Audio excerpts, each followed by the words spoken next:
how do you give feedback without being hated? Oh, we are here in Vegas and we have our business lawyer here with us with over 17 years of experience. Yeah, I've seen a lot of presentations, a lot of pitches, a lot of conflicts. So basically, we're going to talk about what we've seen works time and time again and what doesn't. So that's why you need to watch this episode to give feedback effectively and have a peace of mind. We'll keep it super short, 3 steps. Yes, so let's go. Let's go. Number 1, avoid attacking the person. Yes, Talk super about the good. specific behavior. And that means avoid, you never listen. You always interrupt. You're so rude. Yeah. You're so self-absorbed. Okay, all of that, it won't get you to your goal. It won't impress anybody. They will just be defensive and find you rude. Oh, really good. So don't attack the person. Instead, be very specific about the behavior. So instead of you always interrupt. Last time when we did the pitch, before I had done my first slide, you interrupted me 3 times. Yeah, that's constructive. Very specific. It's hard for you to get mad because it's true, hopefully, right? So be very detailed. Find a specific situation and describe it. Number 1. Super good. Number 2 then. Number 2, give a reason. Why is it a problem?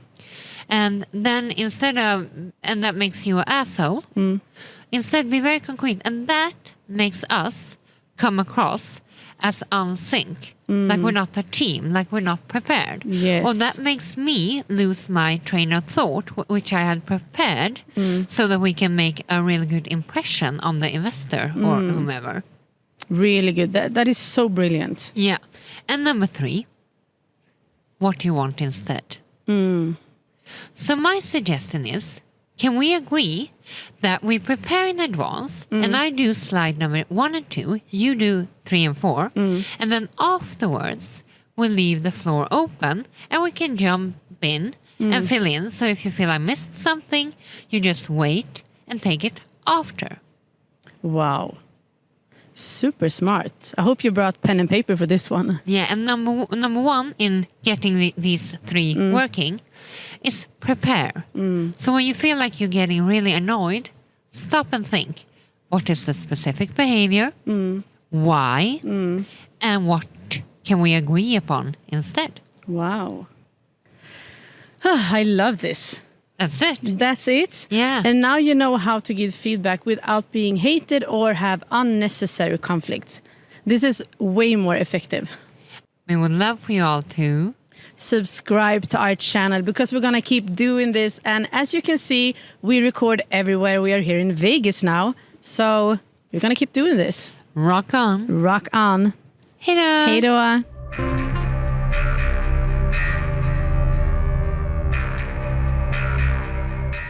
Five things that you should not accept in the shareholders agreement as a founder. And who do we have here to explain that for us? Yes, we have Kat in the house. Hello. We are from Vegas at the moment, and we're going to give you exactly what you need to know. Yep. So basically, we're going to jump into what we've seen again and again that results in founders losing control. Yes. Oh. Being screwed over. No. Or losing their money, losing their investment and all of those years of dog work. Yeah, so this is why you should listen to this episode. Yeah. Avoid nightmares. Avoid nightmares, yeah. So this is based on 17 years of seeing the really bad examples. So. Let's go. 5 things. Yes. Number 1, control rights, veto rights. Yes. Accepting too broad veto rights, and in particular, ever accepting that angel investors get them.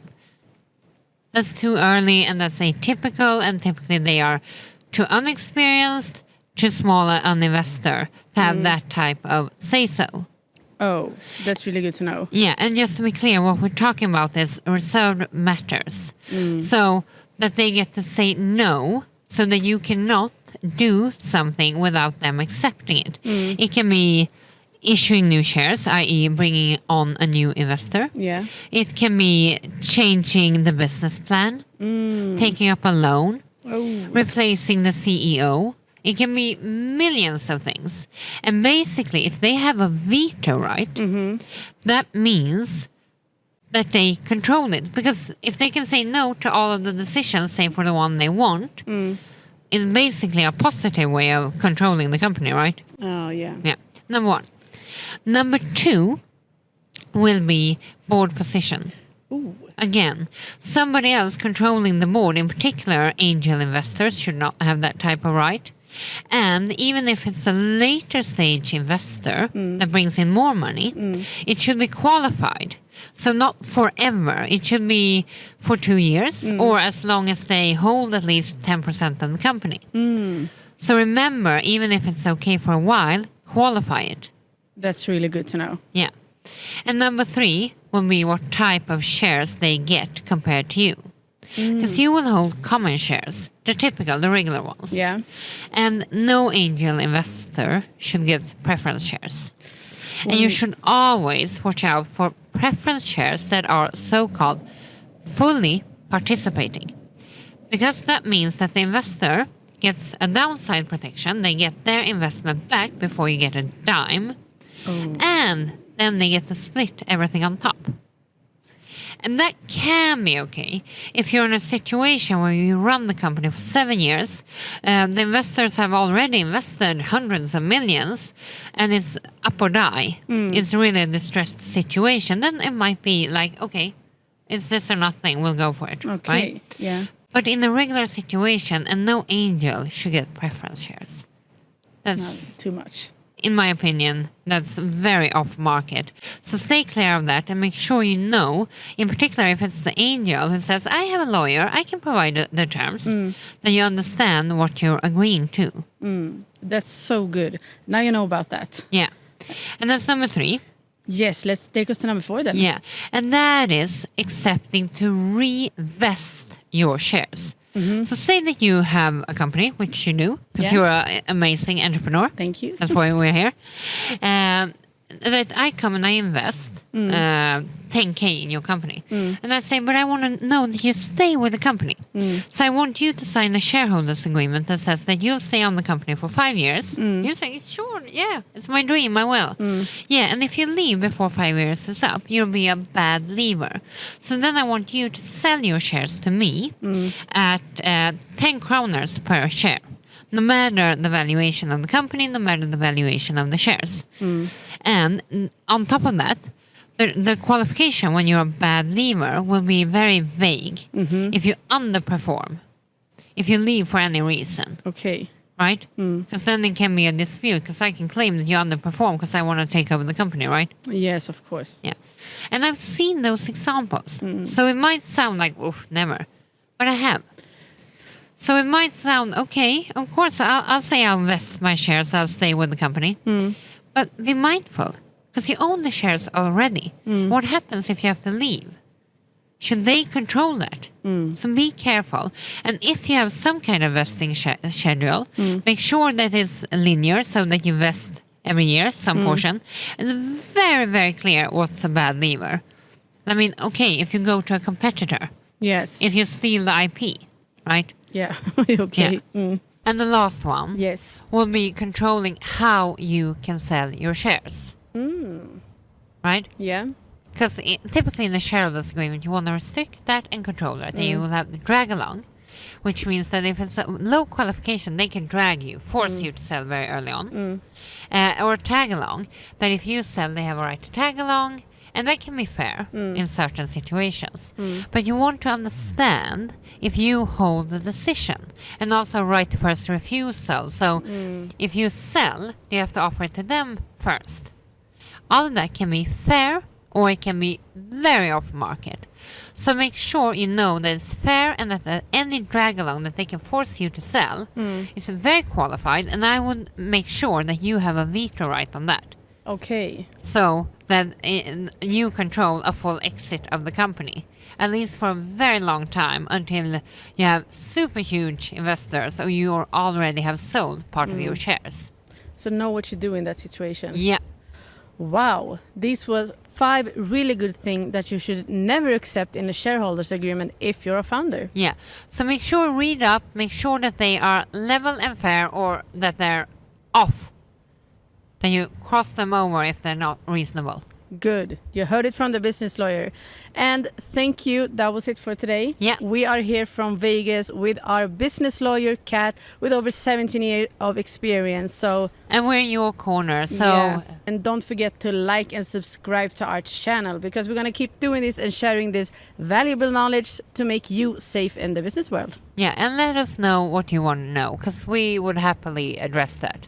Happily. And until next time, rock on with your businesses. Hej då! Hej då!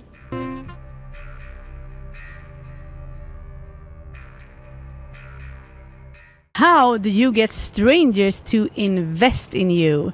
That is exactly what we're going to talk about today. And we have our seasoned business lawyer and angel investor who's going to give you the playbook on how we do that.